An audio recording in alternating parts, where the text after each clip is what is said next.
Hello, everybody. How's it going? Welcome back to the Daily Zone, the Daily Veil on this channel. Me, your host, yours truly, Calvin Zone, or whatever you want to call me. I hope you're all having a fantastic Thursday. I'm so happy that it's the weekend. I have been waiting on this moment the entire week, really. The entire week. I've been just looking forward to it. I'm so happy that the weekend's here. I got so much stuff to do, guys. I'm so busy. I've got so much. This weekend is so jam packed with stuff, from having to write a bunch of D&D to having to build shelves, to wanting to play the whole chapter 3 of Deltarune, to cooking, to it's just a whole shebang. Also, am I wrong to think that this camera looks better? Like, this room looks better when it's inverted. Is that just a me thing? Is like, I feel like my room looked 10 times better from when it's reversed. I don't know why. I looked at the camera when I started the OBS today, and I was like, you know what? That looks really nice. I don't know why, but it's just something I noticed. Maybe it's because maybe it's from an angle that I haven't seen before, and so I'm like, oh yeah, this is nice. This is sick. I don't know what it is. I don't know. It just looks good. I enjoy it. I enjoy staring at myself. I don't know. Does that mean I'm a narcissist? Maybe. Don't got a lot to talk about. I did see that there was an expo today, a New Games Plus expo where they showed a bunch of stuff. And I also saw that there's supposed to be a Microsoft announcement, showcase near the end of the month. I think on the 21st. We'll probably end up watching that. As far as the content this weekend, I will be spending a lot of time working on D&D Friday. Like a significant portion amount. It's the most homebrew I've done in so long. Since you're not my players, I can tell you, I'm making 3 custom homebrew classes for every single character in my party, and I have 5. That they then get to choose from. So it's like every character is getting 3 classes they can choose from. The reason it's like so much, right? Like I could do like one class and be like, oh yeah, but I'm not telling them. This is all secret. They don't know this is coming. They don't know anything is happening. We're currently playing Pathfinder 2E, Kingmaker. For those that just need some background information. And I've recently been playing Deltarune, and for those of you that play Deltarune, you know, it's the whole gimmick is, you go to another world, yada yada yada. Don't want to spoil anything, but when I play games that I really enjoy, I like to think of creative ways to tie them into the campaigns I'm running. So for instance, spoilers for Kingmakers. I think just the first 3 chapters from the book up until chapter 4, and if you're playing the game, it's it's like up till when you found your kingdom. It's the module's called Kingmaker. If that spoils something, I mean, there's not much I can do. But essentially, they founded their kingdom. Obviously, they've been dealing with things and going through things.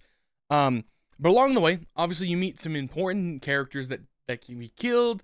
They encounter them. Tartusio, the Stag Lord, all these impressive characters that, for me, the Stag Lord got murdered in a single round, and most of the damage got dealt by a non-party owlbear that they released and stuck him on the Stag Lord, and the Stag Lord just could not kill this owlbear, and then proceeded to get swarmed by the entire party and just murdered. It was carnage. It was literal carnage. Like, they had an army charge the front gate through all the zombies. They set off a mini nuke on the walls of the castle, and then they stormed up through the basement. It was like a trifecta attack, and it was disastrous for the Stag Lord. But what I'm doing, I gotta make sure you can't hear me because I do have one of my players in the room to my left. Is essentially they have encountered one of the cultists for one of the random encounters. That instead of making her like just a one-off, oh, there's the cultist, here's her event for the kingdom. I've been doing a lot of expanding on those sorts of things. What I'm going to be doing is, obviously, I'm doing a lot of homebrew. It's a lot of homebrew. Cooking up my own stuff, right? So I've made a place.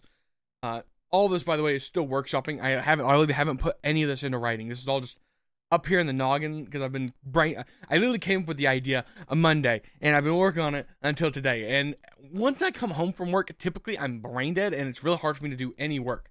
Like, I'm just like so fried. It's like trying to do anything after work. I'm just like, it feels like I'm just carrying boulders up a hill trying to do anything. It feels like every task I do is like impossible. So that's why I'm going to bed early so I can wake up early tomorrow and get a lot of work done.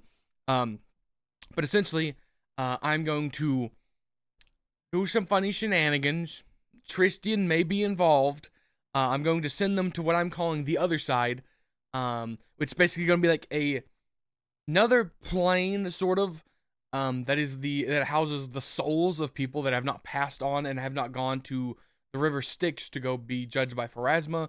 It's its own kind of like demi-plane, where in the Stone Lands, the whole premise, I'm not going to spoil it, I'm very loosely gauging it off that, but I'm making it so if they're killed on the Stone Lands, they can't pass to the river Styx, so they can't go to Pharasma to be judged. So each of these places have their own things, Obviously, I'm going to be getting crazy because I'm taking inspiration from Amori and Deltarune and Undertale, so things are going to get real wacky. It's going to be a lot of space logic.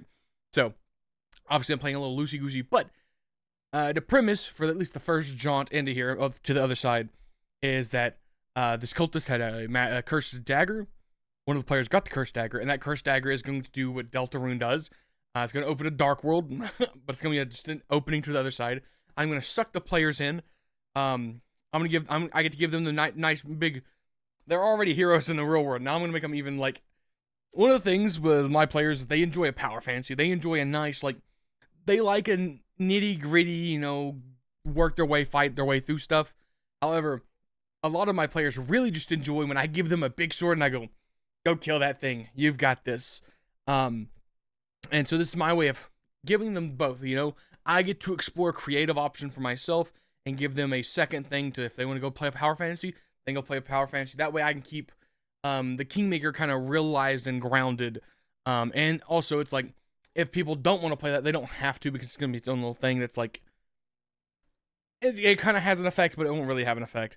But essentially, they'll go to the other side, and the souls that haven't been able to pass through, well, let me back it up. The first jaunt is just a little tutorial for me to teach them kind of mechanics and stuff. Give them a taste of what could come if they want to do it. Because obviously I want to make sure they're going to enjoy the content before I prep all this content. I want to get them a nice little tutorial where they get to try fighting bosses that aren't just like, oh, by the way, I'm in the other side, I'm making them play 5e characters. So we're playing a Pathfinder 2e game that at some instances they can jump to a 5e game. Because that 5e I feel leads to a power fantasy that it's more easily, I can gauge that more because I've played a lot of 5e. I have not played a lot of high level Pathfinder 2e, and so I'm a bit worried. But with the 5e, it's also easier to do homebrew classes, which is what I'm doing.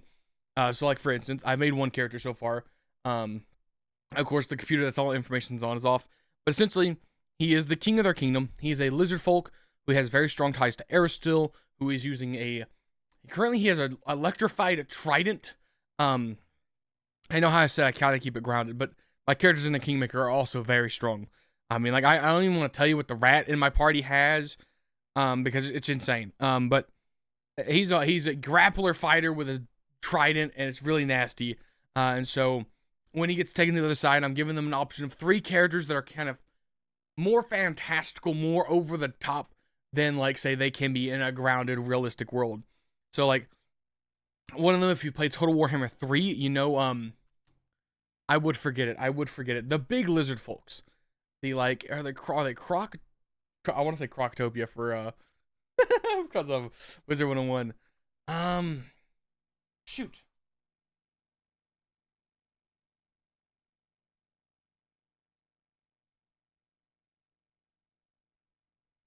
Dude, oh my god! If you could only see what I just typed out. Please tell me. Did I change to see it? Okay, no, I didn't. Okay. I don't need. Oh my god, there's so many pop-ups, dude. There's so many pop-ups. They're Crocgar, right? Croxigor.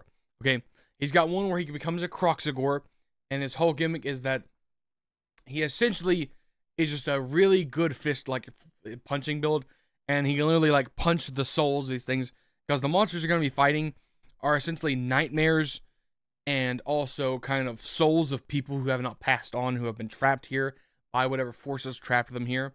So, like, he's going to be able to punch these nightmares, deal a specific type of damage. In certain instances, it'll be more useful. He, like, may be able to, he may be able to JJK. If you've watched Jujutsu Kaisen, you know how Black Flash is able to punch the thing like I forget, they're not demons. The Curse's soul, sort of like that. That's one of the subclasses. Another one is more simple, more melee, more like martial classed, where he has stances, and it's more simple. It's a much more simpler class. A lot less over the top and like here's your own mechanic, that sort of thing. Because I'm doing like their own mechanics for all their classes. And then I'm gonna be like fine tuning and dialing it in. And then the third one is I've called it Warden of the Wilds, and I essentially made him a level 1. I think I gave him like a polearm. He has a spear, but he also has access to wild shape. But I've also made wild shape a lot stronger in this one, whereas it's not like, oh, you only get access to max 1 CR at level 8 that can fly. I've changed that up. I forget what the actual numbers. I think I let him. They're all starting at level 1, so I can kind of level them up as I go. They're starting at level 1, and I think I let him have a 1.5 CR creature because, like I said, balance is not really a thought process going into this. Especially with the bosses. I mean, I'm just gonna be like a lot of these fights are not just like Zerg or punch, you win. I mean that is an option, obviously, because I know my group. But what I'm trying to do is spice things up. Maybe have like an encounter where it's like a lumberjack. Okay, give me an example. A lumberjack inside of his like kind of field where he would have lived. They start fighting him, and these black pustules grow on several trees nearby. These trees uproot, and they run around the battlefield, and they obviously have like veins connected through the ground to the sky. And if they destroy all the like big pus sacs on these trees will turn into black ichor. And if they destroy them all, his mind is cleansed of this corruptive force that is spreading through the other side from these foes that they're going to defeat. Obviously, the first foe is the witch that they have captured, because they captured this witch. I can't do. My D&D is crazy. My D&D is crazy. I had Rengoku. One of my players is just Rengoku. He's Germa, but Rengoku. And he quite literally jumped. One of my players cast a gust of wind, threw him across a river. He landed, turned around, crit the witch, cut off her arm. He dealt like 50 damage. This witch had like 80. He cut off her arm, sliced her across the face. She'd already been impaled by a trident from our lizard folk, and then like she was just done after that. She just did not survive much longer after that. It was very cinematic. But I sidetracked myself. My ADHD drove me off topic. But all that said, they got 3 I'm giving them choice of 3 classes, 3 different tokens. Obviously, I'm letting them. I've had to preface this by being like, oh, there might be a 30-minute downtime, but I'm trying to do the Delta Rune thing because one of my players was like, oh, this would be so good, and I kind of like it. But basically, they're going to travel to the other side. They're going to get their new homebrewed classes and they get to go like, what the heck? Why am I this? Because they're going to be RPing their characters from Kingmaker in this other world, as like a meta plot, and it should be pretty entertaining to see them roleplay that. I think they'll enjoy it. I'm pretty sure most of them will and have a good time. And then this premise for the first session is they'll meet some characters, some returning fan favorites, because that's one of the best ways I can include them is like kind of give them this kind of like otherworldly, over the top, moon logic-y kind of worlds. But they'll meet these characters and then do like a kind of slay the spire kind of progression through the woods to the boss fight, and then have the boss fight. And then during the fights, obviously there'll be some nightmare creatures that are just, hey, go kill it, because like I said, I know my players, they like combat. The more combat I give them that is fun and entertaining and they crush, the better they feel. And then I'm going to have some that are more like, oh, these are souls of people. You can kill these people, but you're going to deny them the afterlife. Or you can try to save them from being corrupted and get the good route, the good ending. And so that'll be a whole thing where I'm juggling that. I might have like a interactive encounter or so. Not too many. I think I'm going for like 7 encounters. Kind of keep it nice and focused. Because they'll drop in. It's like the way I'm doing the Slay the Spire is like it starts at 1 bubble, and then it goes to 2, then it goes to 3, and then it goes back to 2, and then 1 is the boss. And they'll go and they'll fight this witch. They'll kill this witch because they're gonna kill the witch, guys. They are going to 100% kill this witch. And then I get to give them an item that's like, oh, if you want to come back and be the heroes of legend, you can use this item to come back to the other side. Otherwise, you can continue Kingmaker and never come back to this place. That is entirely their decision. And I've also made it so that time doesn't pass too crazy fast while they're inside there. Because obviously I know Kingmaker is kind of a time-sensitive game at some points where it's like a month has passed. Have you rolled for this encounter that's supposed to be happening every single month? Is your kingdom in ruin? Has somebody died yet? Because that can happen. There's several events so far where it's like if you crit fail, somebody dies, and I'm like, ugh, like, eesh, see, that is it's a menacing prospect to be like, oh yeah, go help them build a town. You crit failed? Yeah, that character's gone, dead. Sucks. And there's like, I like that character. And I'm like, tough titty. Thankfully, they've not rolled bad, and I give them hero points every single hour. I don't know if many people do that, but those hero points do be coming in clutch quite often. They go through them things. We play like 2 to 3 to 4 hour sessions, and they always have 0 hero points by the end of the session. It does feel good because I always love like seeing a roll and like, do you want to use a hero point? Do you want to use a hero point? I bet you want to use a hero point, and they always use it. It's always good. Dang, I've been talking for 16 minutes. Oh man, I I lost track of time. I've been yapping a little bit. My bad, guys. I didn't know I was yapping for so long. If you've stayed this long, then hey, good on you for listening to me yap. But yeah, that's all I've got for you today, guys. Tomorrow I've got to work on D&D for most of the day. I really want to get it done and nice, polished, and good because I want to give my players the best experience I can give them. Afterwards, if I'm still good, maybe I'll play some games. If not, Saturday my game plan is to run D&D, hang out with the boys post D&D, outlast them, come nighttime, hopefully have energy to record, hopefully finish Act 3 or Chapter 3 of Deltarune, and then play some probably Outer Worlds, or if I'm really feeling it, I might just push Deltarune Chapter 4, but I'll be honest, I know when I finish Deltarune Chapter 4, I'm going to feel like, you know when you finish a show you enjoy and you're like, dang, now there's this void in my heart. I feel like I'm going to end up going, I feel like that's how I'm going to end up feeling when like you finish an anime and you're like, man, that was a good anime. And now I've got to wait 2 years for the next season. And I really am not looking forward to that feeling. Currently I've got the like oohs and the ahs and I can't wait to go back and play it because I've been enjoying my experience. It's such a refreshing thing to have a game that's not like, okay, let me go kind of grind through and let me go and progress. It's just I get to pop on and I go, I'm going to have a good time playing this game. That and Outer Worlds 2 have just been a joy to play. And like I said, I do want to finish them. I'm trying to think of any other games coming out. I don't think I have anything else coming out right now. But I think that's it. I think that's all that I have in the thinking brain. All I have up here. I'd like to thank you all so much for watching. Thank you. I hope you enjoyed my little ramblings. If what I talked about interests you and you would love to like hear more of it, let me know. And perhaps I will talk about it more and I will let y'all know. I mean, regardless of whether you enjoyed it or not, I'll probably let you know how it went Saturday for the Daily Zone. I'll be like, oh, hey, guys, let me tell you how the today's session went. Hopefully it goes good. I'm really hoping it goes good, guys. If it goes bad, oh, man, it feels terrible when you put a lot of effort into a session only for it to go real bad. That is the worst feeling. Like I said, all I'm striving to do is make my players have fun, and when they don't have fun, that is not good. No bueno. What's the point of playing D&D if they're not having fun, But yeah, that's all I've got. I'm going to go lay down. I'm going to go brush my teeth, lay down, wake up, get to work. And yeah, thank you all so much for watching.